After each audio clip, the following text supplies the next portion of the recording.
Hola, ¿qué tal? Soy Pablo Sánchez, alumno de la Universidad Peruana Cayetano Heredia y tutor de la SEC. En este video vamos a hablar sobre insuficiencia cardíaca aguda.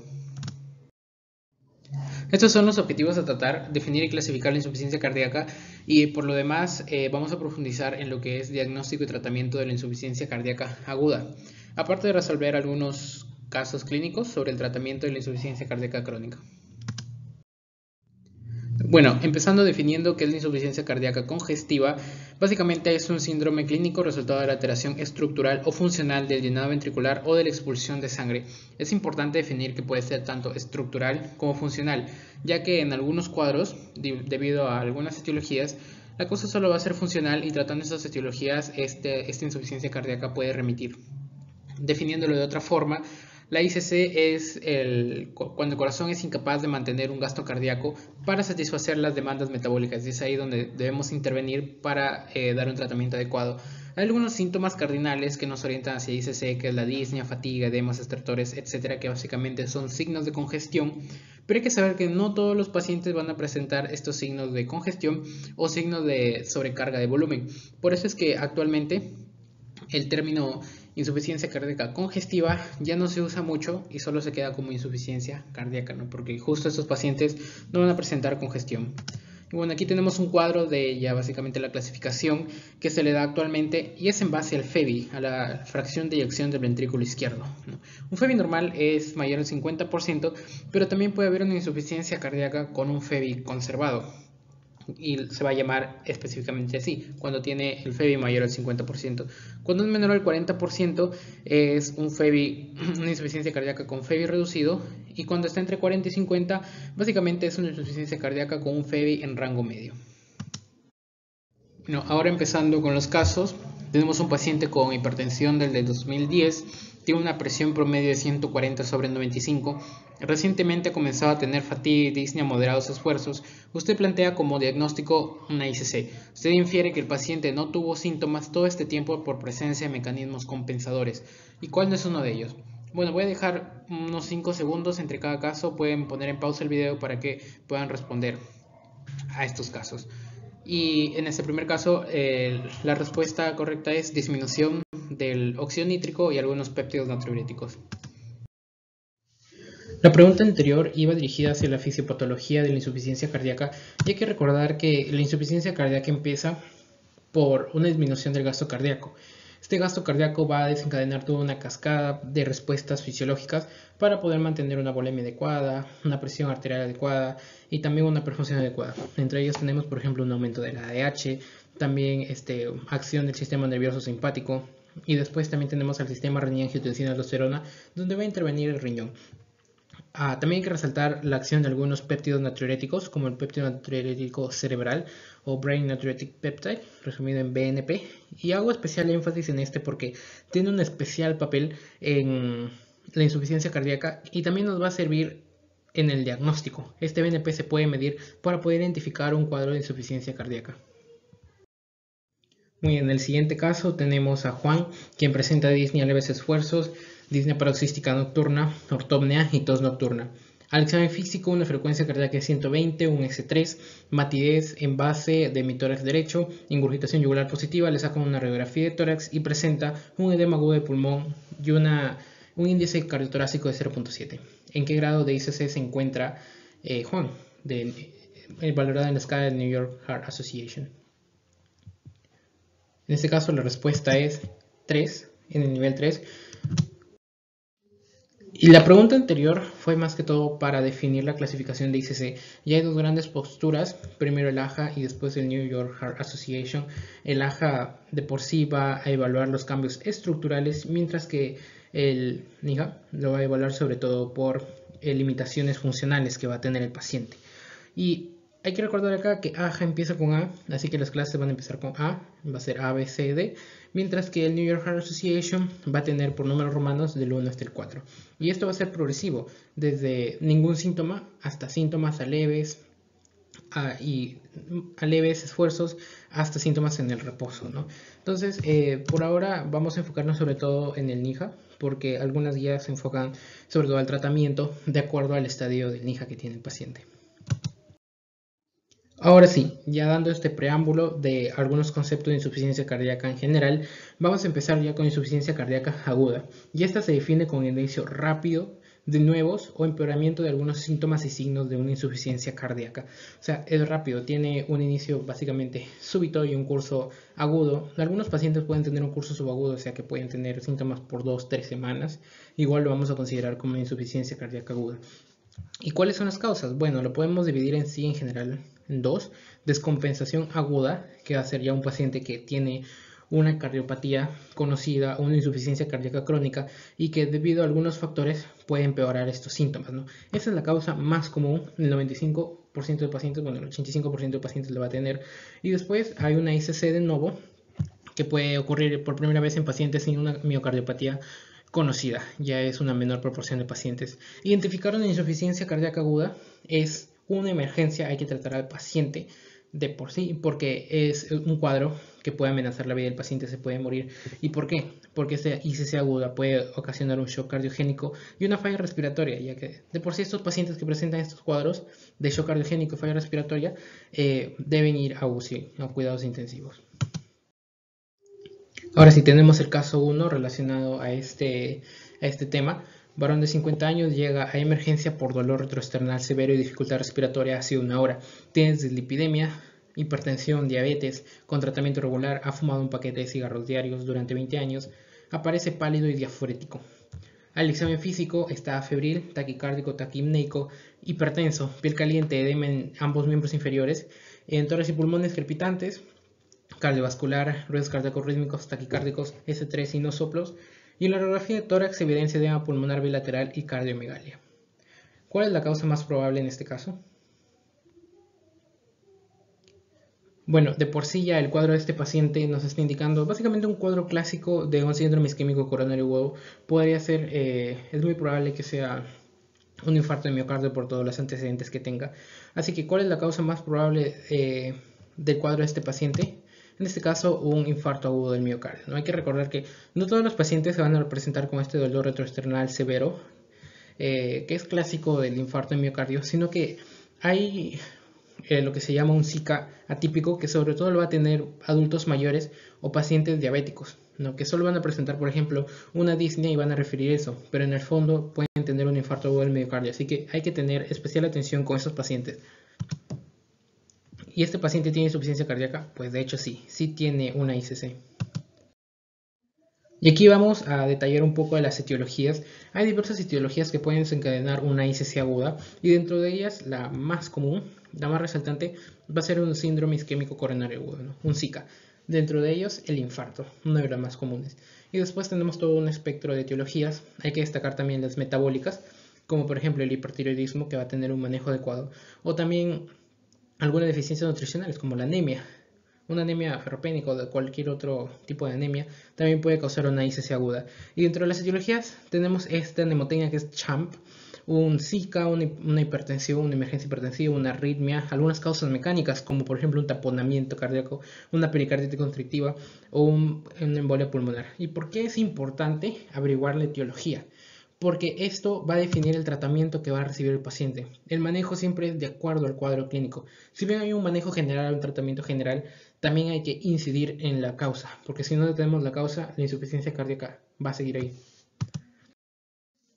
Ahora, caso 2. Varón de 68 años llega a emergencia con una semana de episodios de dificultad respiratoria en las noches que empeoran. Ha tenido tos por un mes, ocasionalmente con esputo espumoso. Tiene diabetes, hipertensión de larga duración. Ha fumado un paquete de cigarrillos por más de 20 años. Toma metformina y doclorotesida en enalapril.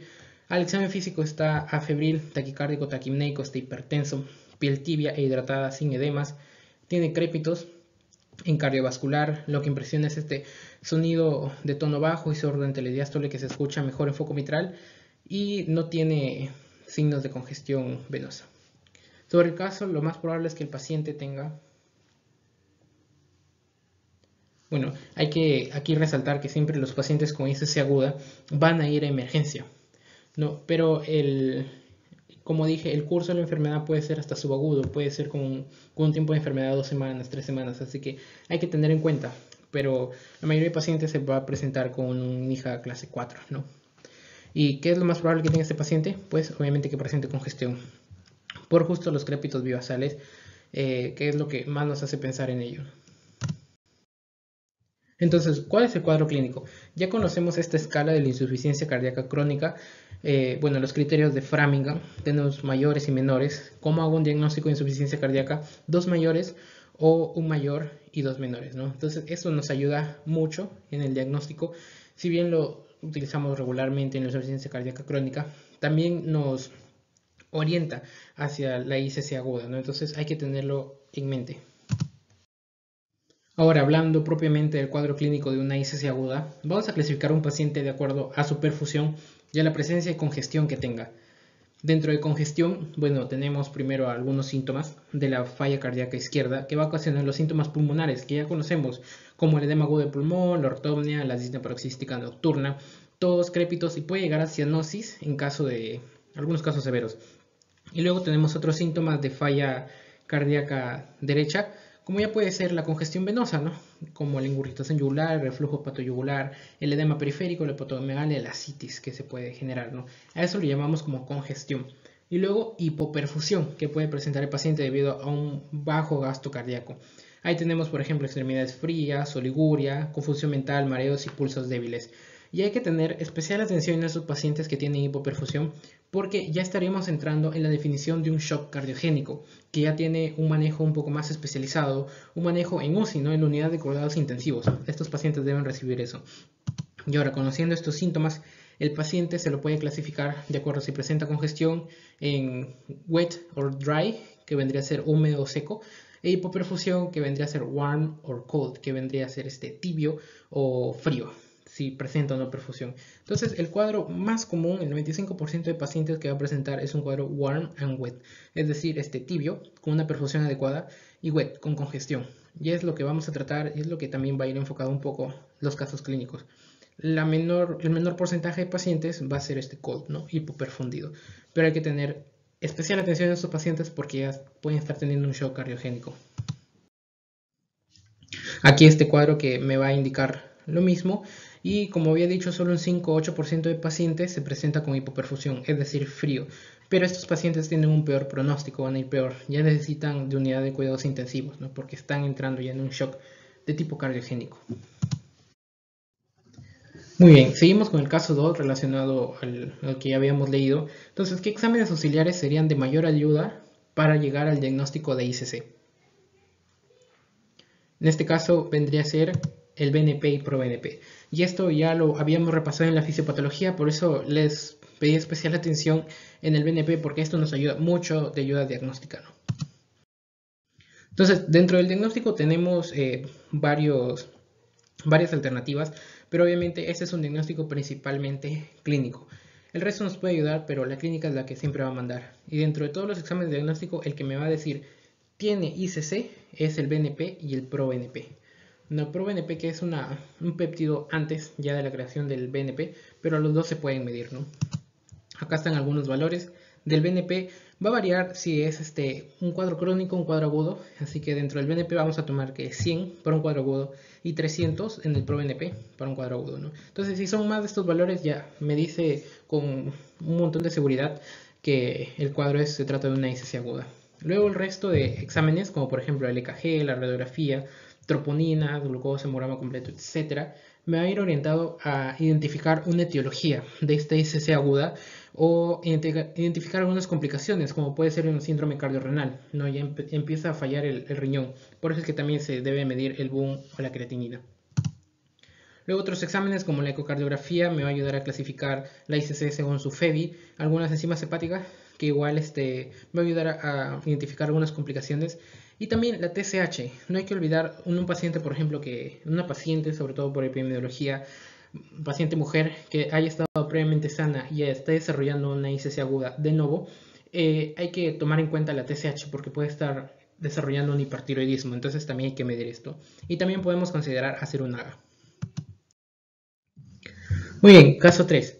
Varón de 59 años es llevado de emergencia por su esposa por 3 días de dificultad respiratoria progresiva, tiene historia de hipertensión y diabetes con tratamiento irregular.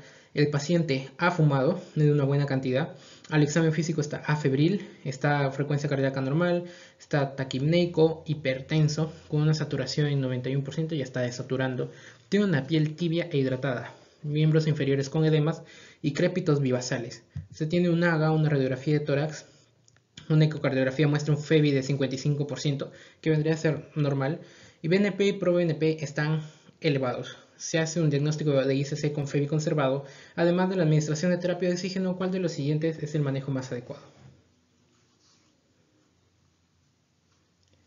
En este caso, la alternativa más correcta tiene una congestión venosa pulmonar. Entonces, analizando un poco el caso, es un cuadro agudo de 3 días.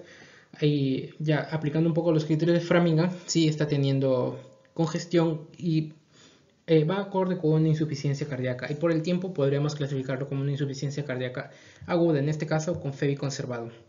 Presenta alcalosis metabólica y para eso vamos al AGA. Viendo el pH es una alcalemia y luego de ver el pH podemos orientarnos con el CO2 para identificar el primer trastorno, ¿no?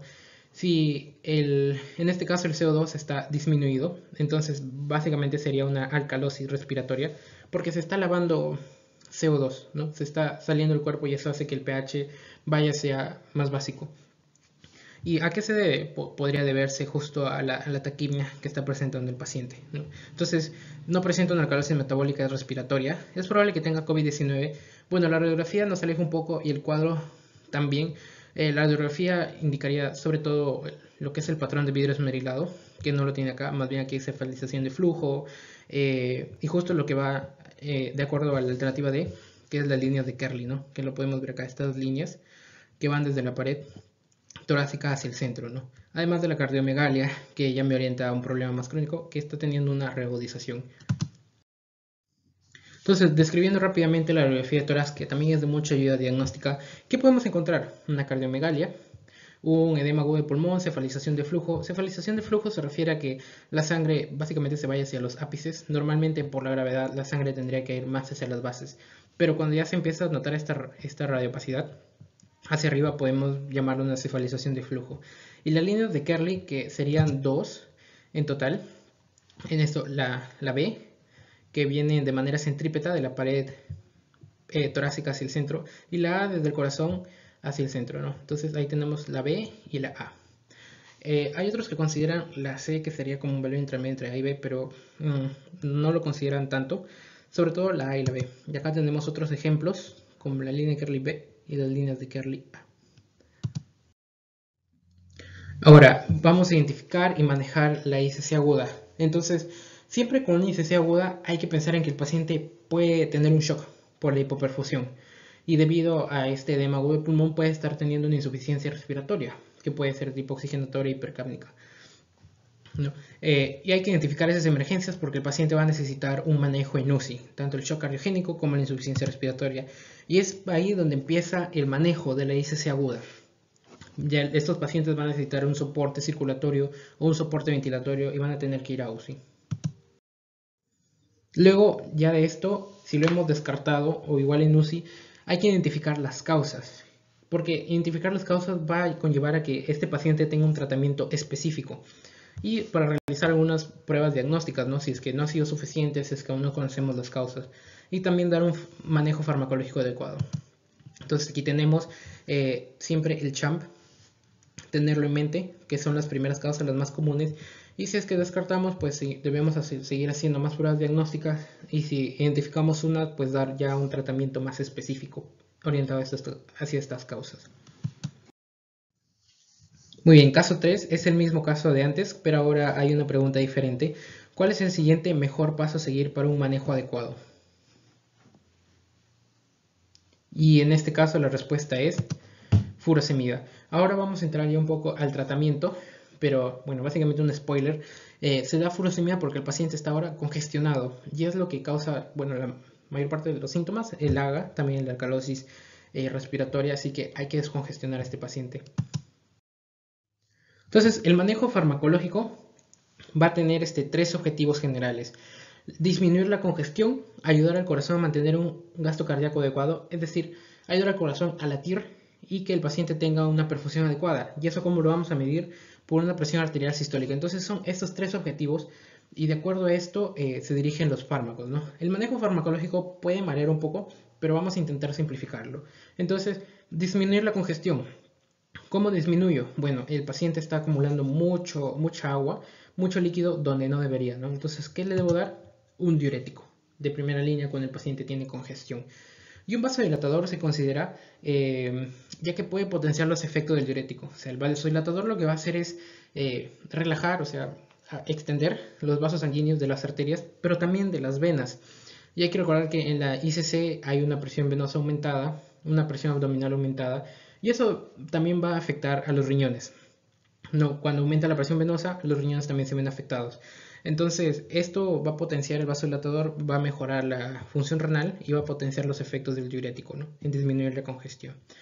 Luego, ayudar al corazón a latir. Y eso lo podemos hacer de dos formas. Un efecto inotrópico positivo o disminuyendo la poscarga, o sea, haciendo que el corazón lata más fuerte o disminuyendo esa fuerza, ese trabajo que tiene que hacer para botar la sangre. Y de acuerdo a eso, pues tenemos a los fármacos, los inotrópicos, ya de por sí su propio nombre lo dice, y un vasodilatador, que vasodilatan también las arterias y van a disminuir la poscarga. Y luego mantener una perfusión adecuada, que cómo lo vamos a hacer con vasopresores, no con inotrópicos, que también aumentan la presión arterial, y también podemos considerar fluidos. Entonces, el manejo del paciente va a ser de acuerdo a su cuadro clínico. Entonces, si tenemos un paciente wet con congestión y warm, caliente, que va a ser la mayoría de pacientes, básicamente el manejo va a ser con diuréticos, no va a haber problema. Un vasodilatador para potenciarlo o principalmente en crisis hipertensivas, en donde va a disminuir la presión arterial. Y ultrafiltración en caso de resistencia a ambos fármacos. Un paciente que da problemas es el paciente que está wet y cold, ¿no? Porque está todo congestionado, pero está hiperperfundiendo. No le puedes dar diurético porque se va a hipoperfundir más. Y no le puedes dar líquidos para mantener la presión porque se va a congestionar más. Entonces aquí se va a manejar de acuerdo a la presión arterial. Si está hipotenso, le podemos dar inotrópicos, como ya hemos visto acá, o vasopresores. Y si ya tiene una presión normal, pues se maneja como el primer caso, ¿no? Ahora un paciente seco y caliente es básicamente un paciente estable y lo que se va a hacer es optimizar la terapia oral. O sea, de acuerdo si vamos viendo si el paciente empieza a desarrollar congestión, ya, diuréticos. Si empieza a hipoperfundirse, ya hay que ir dando inotrópicos. Entonces va variando ahí el tratamiento, ¿no? Y por último, un paciente que es dry and cold, acá se va a manejar obviamente la hipoperfusión. Hay que considerar fluidos, vasopresores o inotrópicos. Entonces, en resumen de todo el manejo farmacológico, tenemos al wet and warm. Lo que me preocupa aquí es la congestión. Entonces, ¿qué le doy? Diuréticos o un vasodilatador para potenciar el diurético. Se le da después. Luego tenemos al wet and cold. ¿Qué es lo que me preocupa acá? La hipoperfusión. El paciente está en shock, así que primero controlo eso. Si está hipotenso, inotrópicos y vasopresores para mantener una presión arterial adecuada. Y si ya tiene una presión arterial adecuada, pues ya puedo empezar a dar diuréticos, pero siempre observando al paciente. Luego tengo el dry y warm, al seco y al caliente, que básicamente es el paciente estable, así que lo que hacemos es optimizar la terapia oral. Y luego, por último, tenemos el dry and cold, que aquí lo que quiero manejar es la hipoperfusión, así que le damos fluidos, un vasopresor o un inotrópico, de acuerdo al estado del paciente.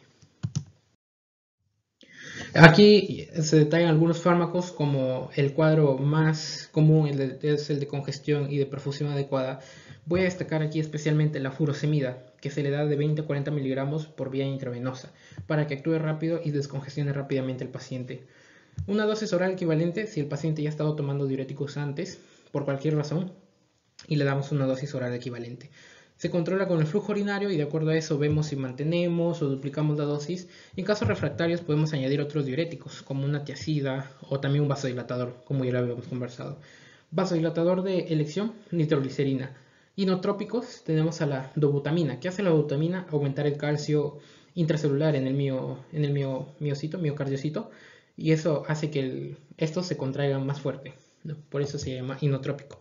Vasopresor de elección, norepinefrina y fluidos. Bueno, en Perú lo que se usa es un suero salino. En general no se debe dar betabloqueadores. Ya lo vamos a ver más adelante, pero bueno, spoiler, los betabloqueadores se van a dar para crónico, pero no para el agudo, porque en el agudo ¿qué queremos hacer? Que el corazón lata, que bote sangre. porque es lo que necesita el paciente en ese momento. Y el bloqueador lo que va a hacer es la acción opuesta, va más bien inhibir el corazón, y eso va a empeorar el cuadro del paciente, va a crear más congestión y más hipoperfusión. Entonces, este se inicia cuando está estable y ya para un tratamiento más crónico y se debe ir titulando.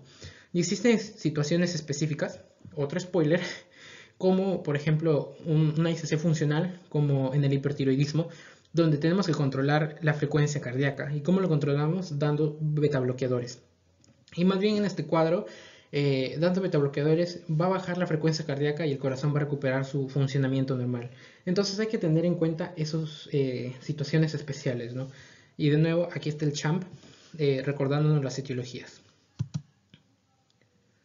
Y para casos refractarios tenemos la ultrafiltración, el ECMO, toracocentesis, ya otros manejos un poco más especializados, cuando no responden a fármacos.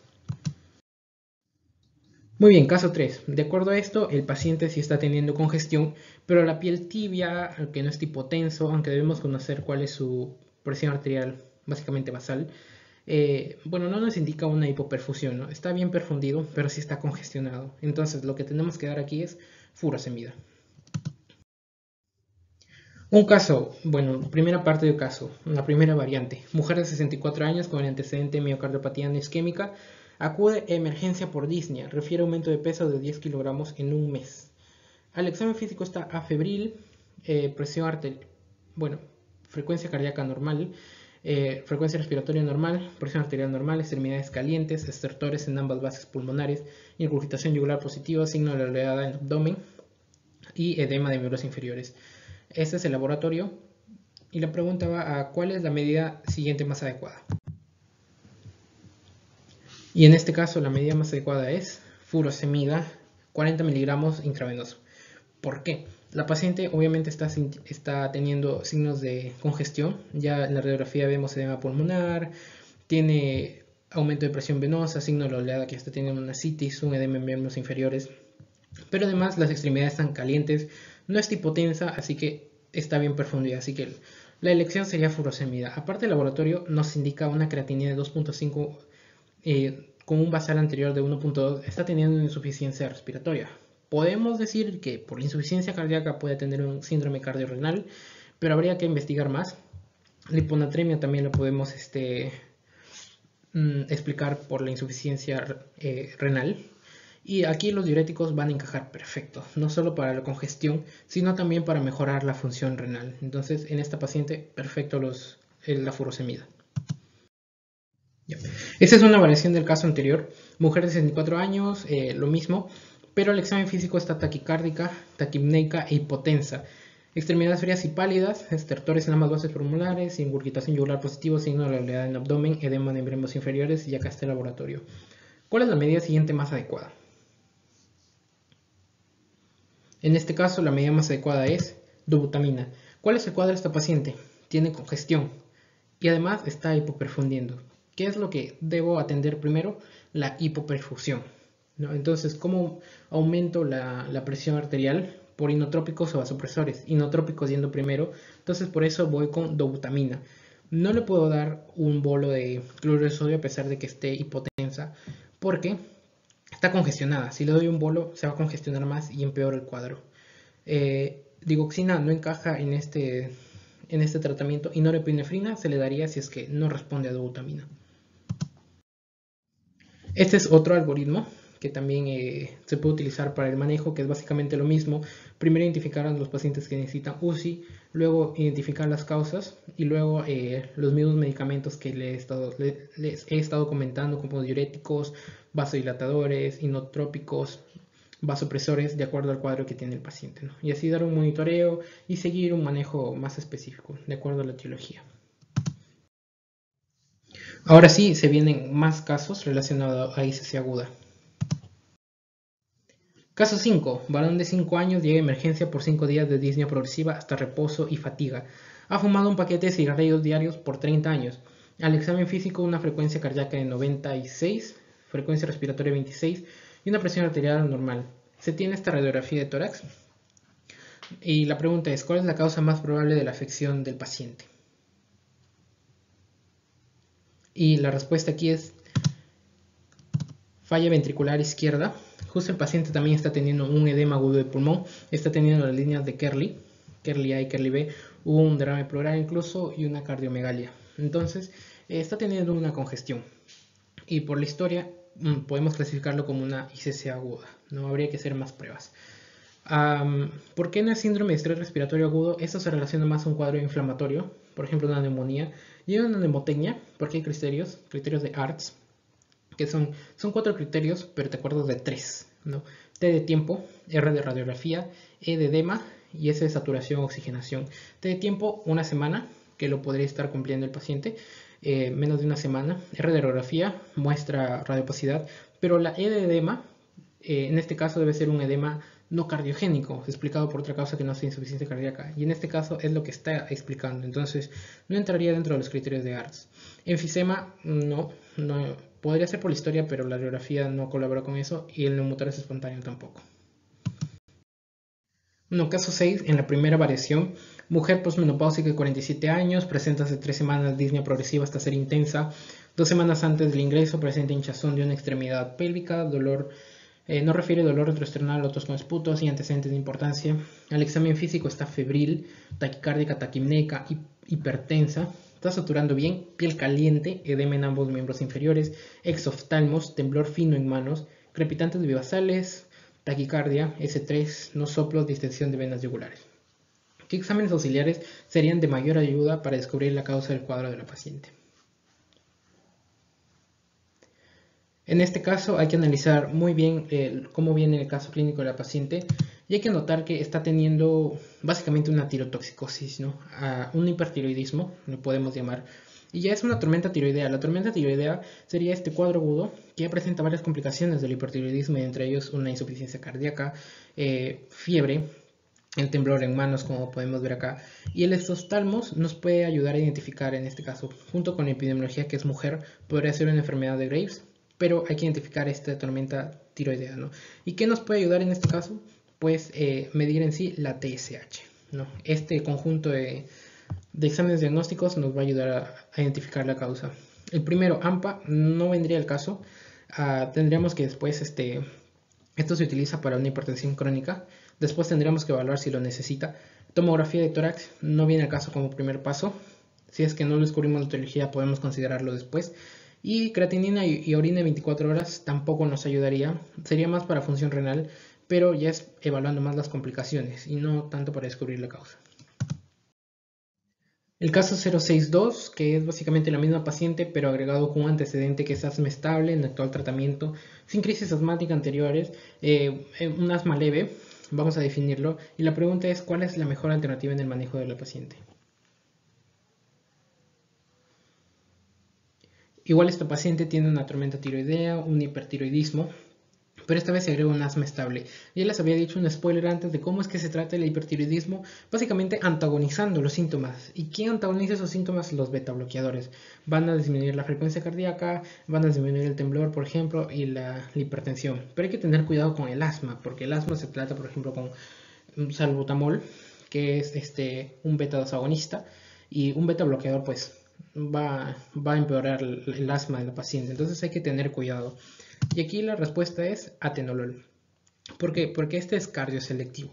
Propranolol también es un beta bloqueador, pero es inespecífico y también podría empeorar el cuadro de asma de la paciente. Atenolol es más cardioselectivo y va a bajar justo estos síntomas de insuficiencia cardíaca.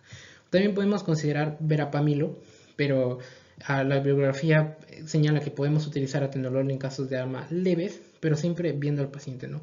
O en todo caso podemos optar por verapamilo. Caso 7. Varón de 55 años, es llevado a emergencia por dolor precordial y dificultad respiratoria en la última hora, tiene diabetes en tratamiento regular, ha fumado un paquete de cigarrillos diario por 20 años y toma metformina.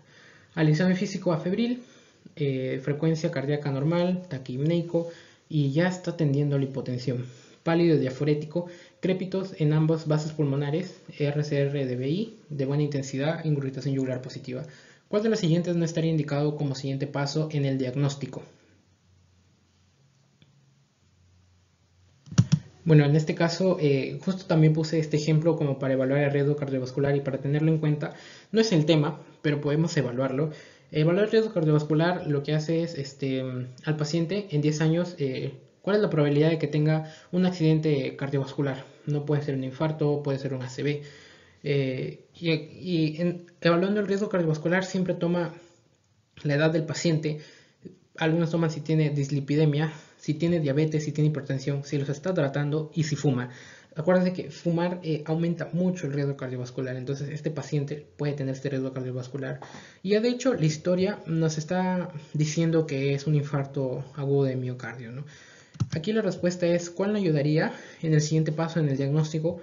Como siguiente paso en geografía coronaria, no. Puede ayudar al tratamiento porque después el paciente tiene que ir a reperfusión por procedimiento, cirugía, ahí puede ayudar la angiografía coronaria, pero primero hay que comprobar el diagnóstico y ahí nos va a ayudar el electrocardiograma, troponinas, el ProBNP, que nos ayudaría sobre todo en insuficiencia cardíaca, y CKMB, que al igual que troponinas son un marcador de daño miocárdico y va a ayudar mucho en infarto agudo de miocardio.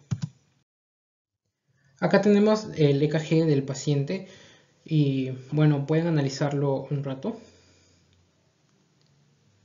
Y ahora explicando rápidamente para que no pase el video, ya está teniendo un ritmo irregular, como podemos ver, pero impresiona mucho esta elevación del ST, ¿no? Desde B1 hasta B6 hay elevación del ST y el ST se puede elevar en un SICA, ¿no? Y es muy orientador de un infarto agudo de miocardio.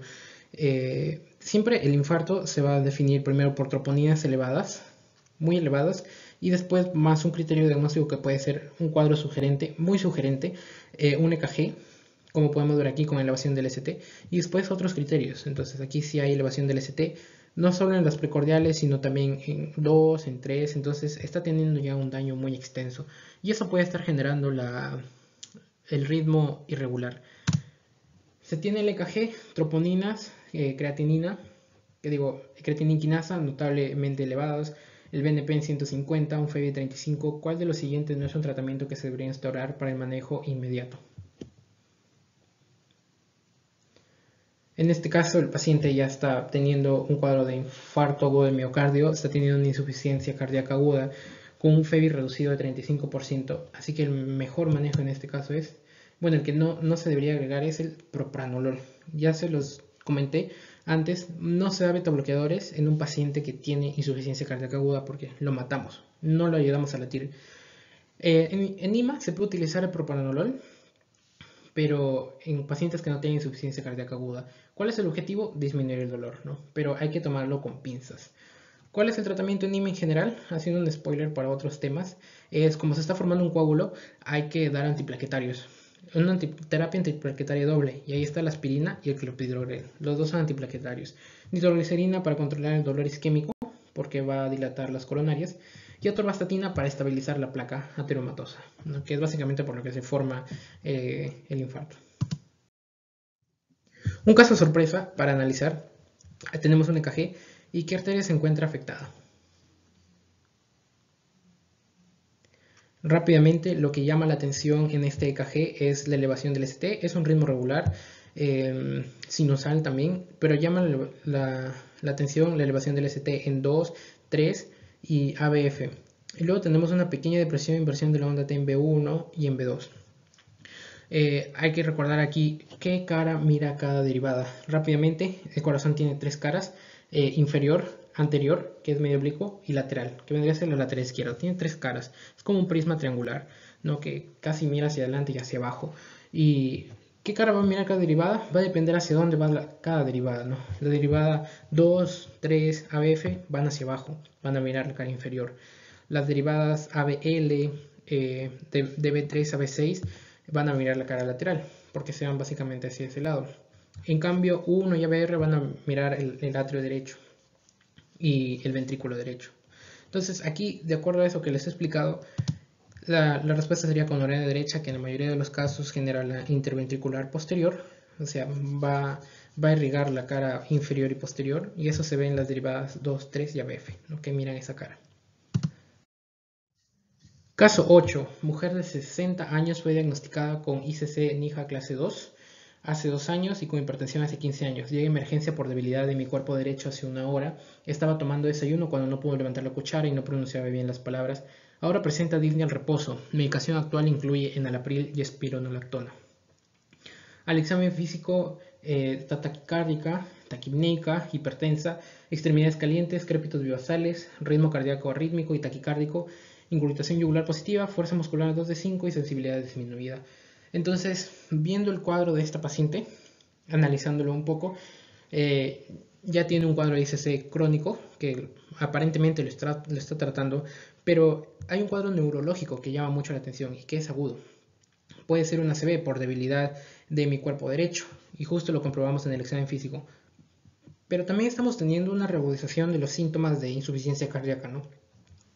Que es principalmente la congestión, que son los crépitos bibasales, el ritmo cardíaco arrítmico y taquicárdico, llama mucho la atención. Y siempre hay que pensar en esto, puede ser una fibrilación auricular, porque es lo primero que se viene a la mente. Se solicitan pruebas auxiliares. Tenemos el EKG acá, entonces pueden analizarlo. Y bueno, yendo hacia el análisis, lo que impresiona es mucho esta irregularidad que hay entre RR, ¿no? Es lo que impresiona más. Y si se dan cuenta, no tiene un ritmo sinusal porque no hay onda P. Hay estas ondas como serruchito que se van a escribir como una onda F, las ondas F de fibrilación auricular. ¿Cómo lo diferenciamos del flúter? La fibrilación auricular vuela mucho más que el flúter. Fibrilación auricular va más de 300 en las contracciones auriculares y eso lo vemos con las ondas F. Usualmente dentro de un cuadrado grande que representa 300 contracciones, 300 latidos, va a haber mínimo 2 ondas F en la fibrilación auricular. Lo podemos identificar así rápidamente. En las flúter va a ser un poco más lento. Aparte de que el flúter se va a ver sobre todo en 2, 3 y ABF, en las caras inferiores. Siguiendo analizando, esta paciente va a cumplir con los criterios de Sokolov de hipertrofia ventricular izquierda, que lo vemos en B1, B2, en B5 y B6. ¿No? Sumando, los R más S deben sumar más de 35. Aquí tenemos algunos exámenes auxiliares, ProBNP en 300, ya me está orientando a insuficiencia cardíaca aguda, y creatinina normal, troponina normal, TSH normal. ¿Cuál es el mejor tratamiento para el manejo de este paciente? Inmediato, tiene una fibrilación auricular. ¿Cuál sería el mejor tratamiento? Y en este caso sería anticoagulación, dioxina y furosemida. Siempre un paciente con fibrilación auricular, debido a que está fibrilando, en la aurícula se están formando trombos. Y eso es lo que finalmente puede causar émbolos y generar el ACV. Por eso es que se le da anticoagulación. Furosemida para controlar la congestión de este paciente y para calmar los síntomas o la taquicardia de la fibrilación auricular podemos dar un betabloqueador, pero hay que recordar que no se da en insuficiencia cardíaca aguda y tenemos para eso otras opciones.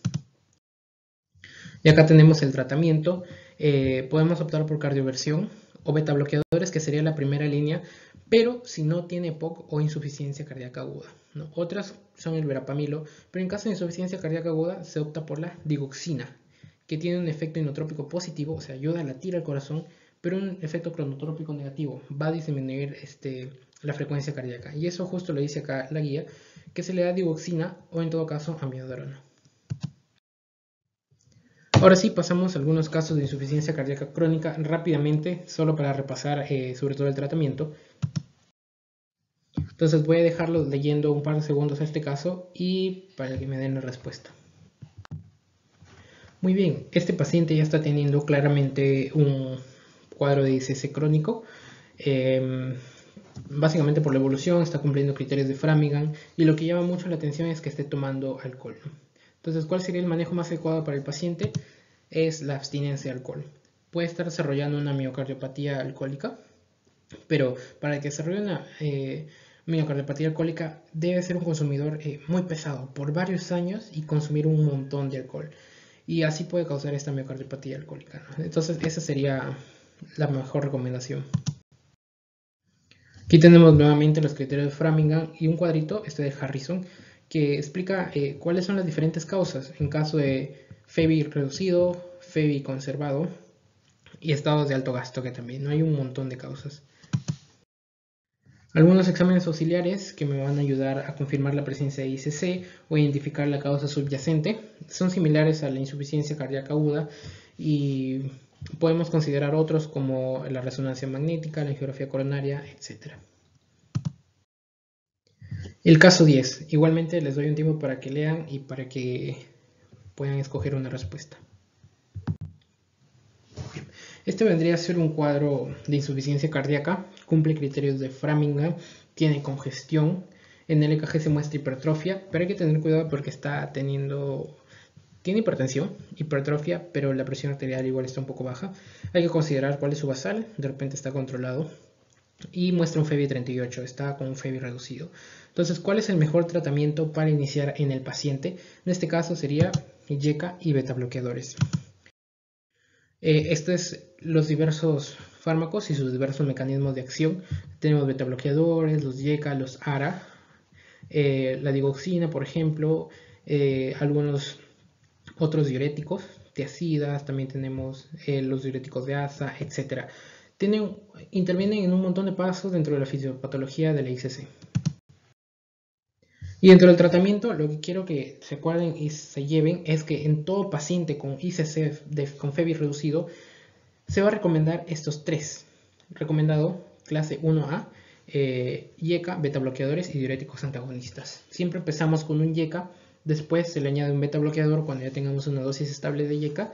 Y si es que los síntomas persisten, se le puede añadir un ahorrador de potasio, una espironolactona, ¿no?